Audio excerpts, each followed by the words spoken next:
Hi everyone, in front of me I've got a LENOVO Legion Tab Gen 3 and let me share with you how to soft reset or actually force restart your device.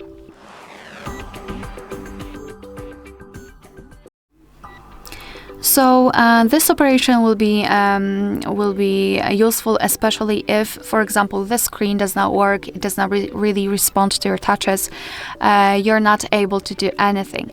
First of all, you can try to simply soft reset it. So all you have to do is to press the power button and volume up button together once and tap on reboot or power off.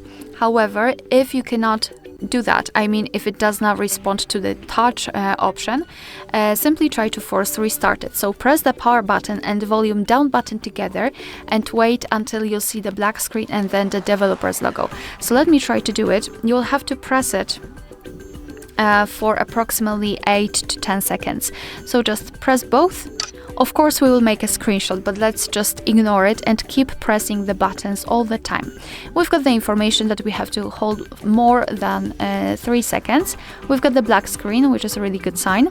Now we've got the developer's logo, so we can release the fingers and our device will be restarted and powered up in a second. Alright, so that will be all. Thank you so much for watching. Please hit the subscribe button and leave the thumbs up.